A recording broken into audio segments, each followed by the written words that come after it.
And good afternoon. This is the Elliott Wave daily update for the S&P 500 being recorded on Thursday, October the 16th at 3:05 p.m. Pacific Daylight Time. Um, I'm making a little bit of a change in this, labeling this as a triangle pattern here in the S&P.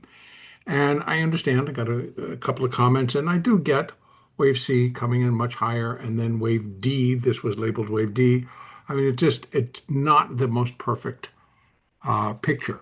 And so again, Elliot tells us all the time about the look and the feel, and I felt okay with it, and I still actually am okay with it. But there's one other area that we can look at, and that it could be uh, C, A, B, C, D, and we still have an E wave up. And because right now, the way that I'm showing this, it's not a contracting triangle, it's an expanding triangle. If I leave it like this, it's going to be an expanding triangle. This would be B, this would be D, and you can see it's expanding. And so therefore, you would be looking for things to these waves to be smaller and these waves to be bigger. So under that, I can leave it, but I'm going to try it this way. And this would be then 1, 2, 1, 2. Now, I find it very interesting because I watched the opening, which is actually still going on, in the Globex session. And initially and still, the buyers are showing up and the buyers are kind of pushing things around, and that's all fine because what we may be doing here is I've only got this marked as a wave small inter. So a sub minuet, wave two, it's in parentheses, which means it's not done, possibly not done yet. So if we have from there A, and then maybe B, and so we're going to get another C wave up, or however this is going to play out. But we need to leave some room to the upside just in case it decides to come up and it gets above 66.75. Where can it go? Well, first of all, we're going to put in a little fib there and for a wave two, and we have 382 is sitting above us at, well, let me see if I can move that, get it out of the way for just a minute, 66.76, and then 50% is 66.90, 618 is 67.04, and those would all be for a wave two. And that would, of course, a lot of people have taken as that strength in the market. And yes, I would be looking and saying I couldn't disagree. In fact, the Nasdaq is now up and they're continuing to climb. That doesn't mean that it's going to last, folks. We've seen this so many times where the market just decides to kind of uh, get flat or do whatever it does, and so they're just coming in and they start buying it to cover positions or just to adjust their positions. But nonetheless, I don't know, and so we go by what we see. But I will tell you that I'm looking here at a couple of these stocks and how they got marked down after the secondary close at 5 p.m. in Eastern. And particularly, I'm looking at Oracle, which was marked down about $6.50 from where it closed at 4 o'clock. I'm looking at Tesla, which is now kind of back to unchanged almost.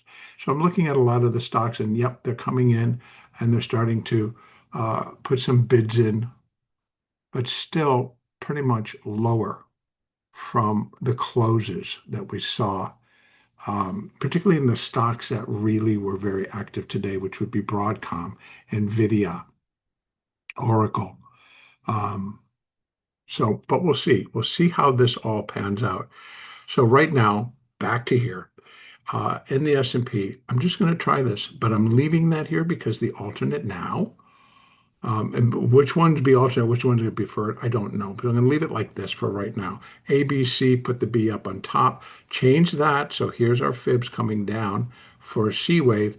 And actually, as I said earlier in the intraday alert, that if the market came down and did 100% where wave C was 100% of wave A at 64.92 and it hit on the nose or even came a little bit deeper, that would could be considered the completion point for minute wave 4, and we start to go higher into minute wave 5. Now, missing the target, let's say, which would be the previous fourth, and it would come in pretty much higher.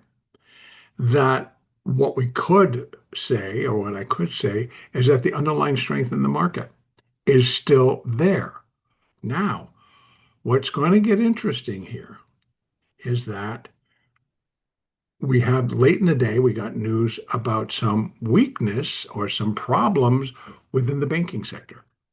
And we suddenly saw, Goldman Sachs take a tumble down $9. Now suddenly Goldman Sachs is 757 bid at 759. We saw JP Morgan take a tumble. Now suddenly JP Morgan is higher after dropping $7.15. So again, it gets interesting to see what that was all about, and then what, after the options have all traded out, what kind of comes back in.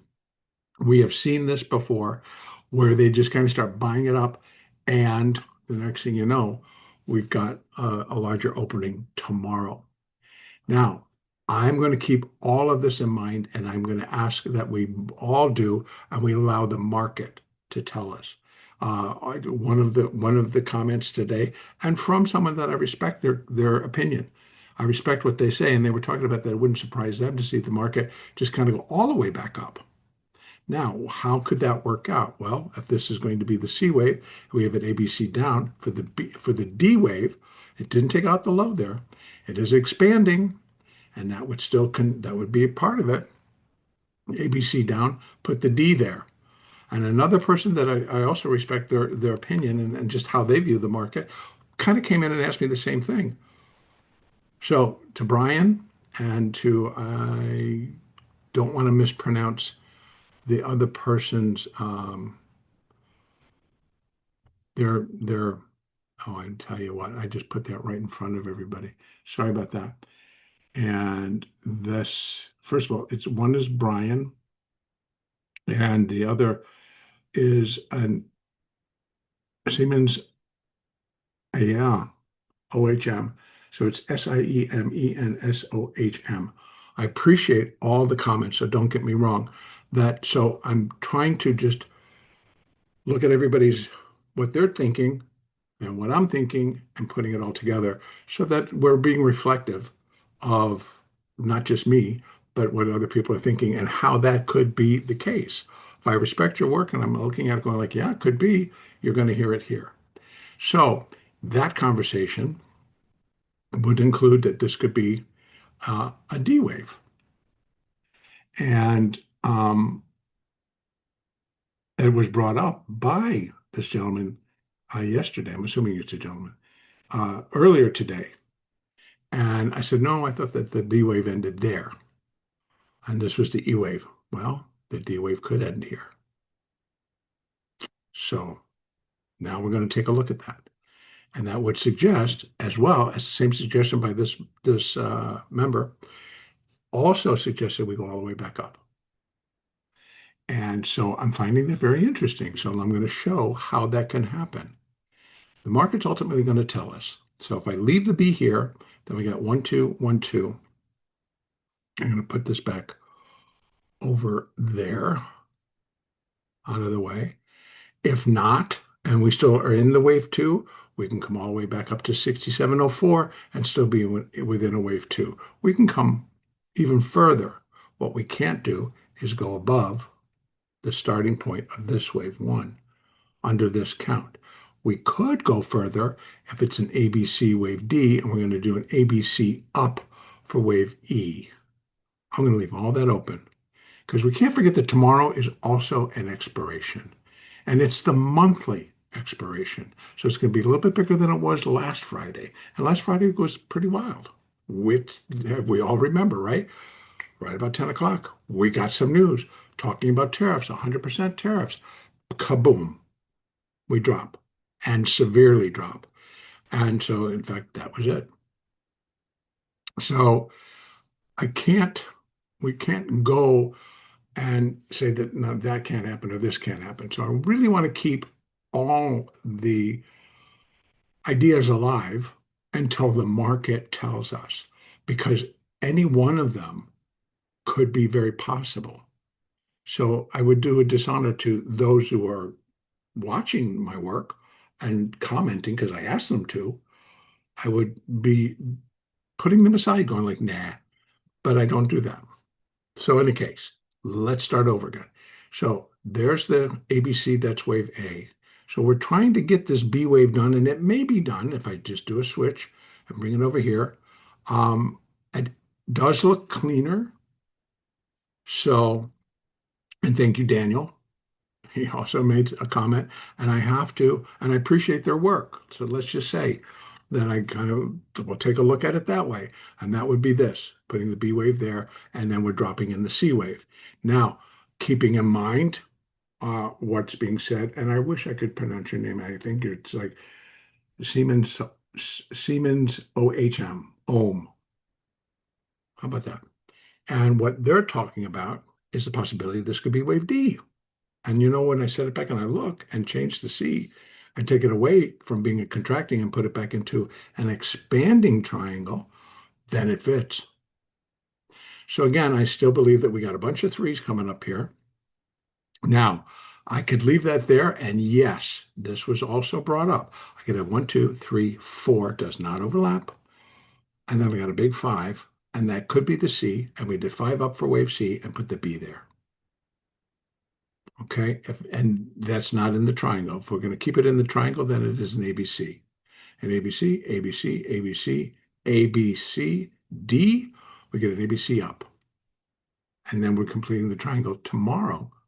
And then we just, go down from there. So that's how I'm going to leave all this right now. If here's the upside, and I'll put them back on tomorrow because we'll be able to readjust and see where the market was overnight. But right now, let me just kind of clean this up a little bit. It would be in, I don't know, it would be in this color. And because it would be an E wave. And I'm just going to leave these out for right now. And actually 382, I'm going to keep on, and 6, 1, 8, 7, and then 1. And we'll leave it like that for right now. So there's the top. If it's a wave 2, it can't go past that. If it's an E wave, it can. It definitely can. And because it's expanding, I'm looking for that E wave to come even higher. And it can. So that's the deal. The problem is, it's like, I'm not saying never, never going to happen. It can happen. So I'm going to leave those possibilities open for right now. And we'll see. I'll come tomorrow. Again, bringing it down. Let's just take a look on the 15-minute. See if we can't clean this up a little bit.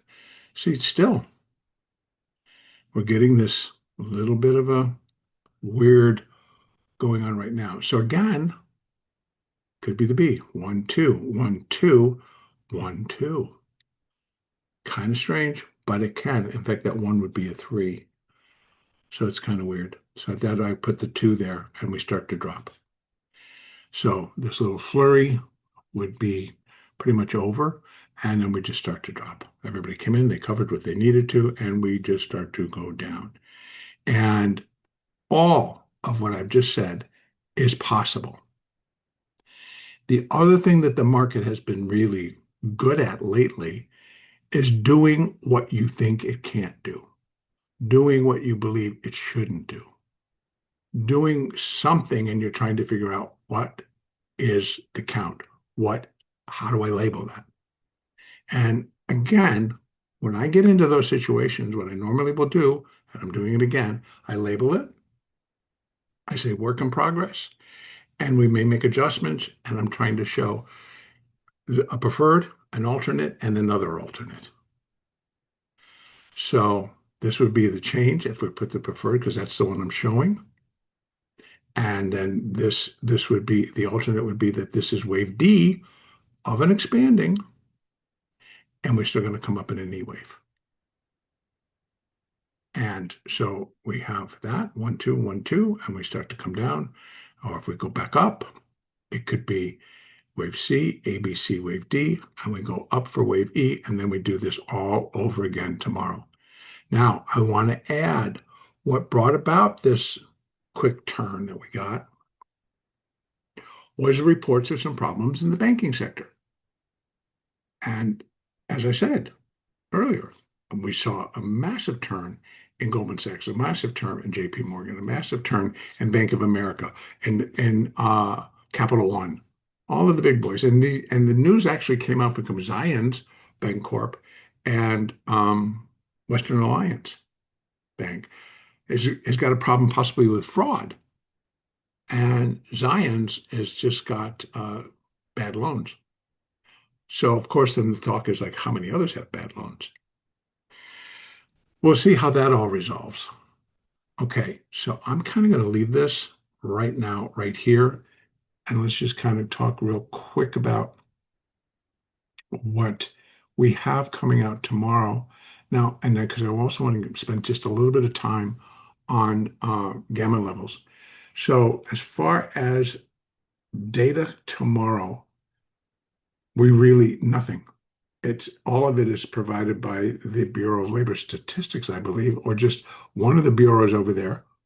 And so there, it was housing starts, building permits, import price index, industrial production, capacity utilization, all not going to be government shutdown, not available. So we get nothing tomorrow. It'll all be what everybody else wants to do. And I think, therefore, it is going to be really surrounding and built on gamma and the expiration. And what do we do? Now, we've seen an expiration when it comes to gamma levels. We've seen larger traders, larger firms, they move the market to in the individual stocks and then in the indexes to monetize a position and then or to get out of the position. So maybe that's monetizing it, and then they're done and we move on. But we've seen large moves bring the market down, buying it all back, bring the market back up. We've watched this numerous times. Monthly expiration tomorrow. I still believe that it's probably call heavy. Um, but so we can expect just about anything.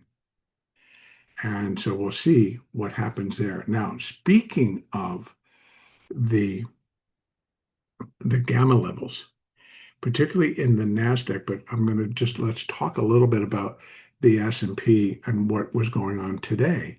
So what we have in the S&P is that when the market early went up early and just edged above large gamma 1, but at 67.27, it broke the volatility trigger. Well, that kind of signals go back into that risk on trade. And so they pushed it up. They did get above, but barely. They got above the large gamma 1, did not take it out. Then we started to come down. And as we were coming down, we broke back underneath the volatility trigger. That adds a little downside pressure. 66.97 was large gamma 3. That adds more additional pressure as we break that. 66.47 right there at the tail end, large gamma 4 in the put wall. You see, they originally broke it, got a little ding, and then whomever was sitting on the other side of that trade went, no way. And they just took it right back up. But they kept coming down and testing it, and they put it up, and they brought it down, and now they're doing it again. So I think one way or the other, whatever's sitting there on the put, the put wall, does not want to be broken. So that's where the battle is right now, accordingly with our gamma levels. Now, in the spiders, it also gets pretty interesting because the spiders coming back online and trading at 659. Now, this morning, the spiders went just as high. They went all the way up. And so what did we see? We did see go above large gamma 1, which was at 670. Didn't get up to the call wall as far as I know. Let me just double check. So again, spiders trades heavy, heavy, heavy duty options. No, as a matter of fact, it didn't even get above large gamma 1. It did break above large gamma 3. And it did then on the way back down break below the volatility trigger at 662, right about here. And you see what that did. So this is my point. My point is that when we pay attention and we see that it breaks, it's a trade, number one. This just kind of sank quickly, and then it found its low because it wasn't going to go through that next level down. And that came in the SPX.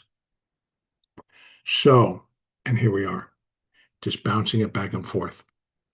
So that's why I give these, it's members only, but it's that morning report. That's where I give it. So again, um, let's see what this wants to do now. They're bringing it back. They're bringing it down again. So, and it doesn't surprise me, to be honest with you, because of what I saw them marking everything down. And I think they'll start marking it down again. Yeah. As soon as they start to really pull the rug out from underneath this stuff, they'll bring it down. Which, by the way, have you been looking at gold? Gold really senses something is up. And if something's up in the banking sector with the banks, gold becomes the flight to safety. And we've been seeing that all week. And now gold is trading up $73 and it's 43.77, almost to 4,400. So you can figure out how much that's on a week. Okay, I'm going to let this finish up and go get the NASDAQ done. So again, laid it all out. We'll see what happens. And no matter what, I'm trying to pull together, and I'm hoping that other people realize, pull together the Elliott, the possibilities of Elliott, the fibs, and the gamma. And then also your other indicators that you may use, moving averages, volume weighted, VWAP, profiles, etc. If you can put them all together and keep your head straight, you're going to find a lot of really good trades. Next update will be tomorrow morning.